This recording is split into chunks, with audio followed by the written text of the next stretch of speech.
De la lumière aux ténèbres. Chapitre 4. La rébellion. Depuis l'instant où Dieu révéla son dessein pour l'homme, une ombre s'étendit dans le cœur de Lucifer. Il errait, son esprit en proie à un tourment grandissant. La jalousie, comme une flamme sourde, consumait son cœur.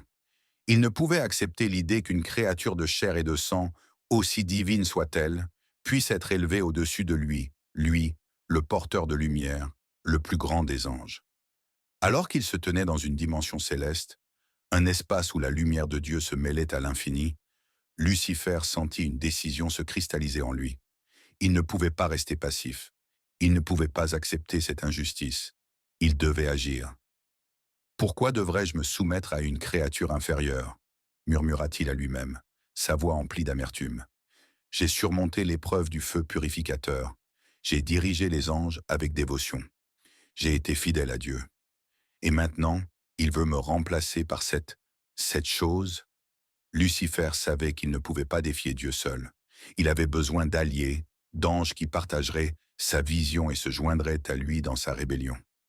Il commença donc à approcher discrètement les autres anges, ceux qu'il connaissait comme étant les plus ambitieux ou les plus influençables.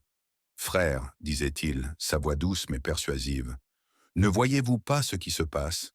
Dieu nous a créés pour le servir, mais maintenant, il veut nous remplacer par une création inférieure. L'homme, cette créature de chair et de sang, sera élevé au-dessus de nous. Sommes-nous censés accepter cela? Certains anges écoutaient, intrigués. D'autres, plus loyaux, détournèrent le regard, refusant d'entendre ces paroles de rébellion. Mais Lucifer était un orateur talentueux, et ses mots trouvaient écho dans le cœur de ceux qui, comme lui, se sentaient menacés ou négligés.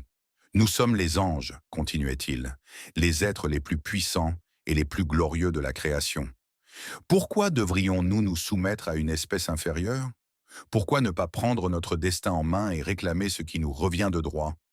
Peu à peu, un tiers des anges se rallia à sa cause. Ils étaient séduits par ses promesses et par l'idée de ne plus être des serviteurs, mais des égaux, voire des supérieurs, à Dieu. Lucifer, voyant son armée grandir, sentit une lueur d'espoir. Peut-être, après tout, pourrait-il réussir. Mais il savait aussi que la route serait difficile. Dieu était omnipotent, et défier sa volonté était un acte de folie. Pourtant, Lucifer était prêt à prendre ce risque. Il était prêt à tout pour préserver sa position, sa gloire et sa fierté.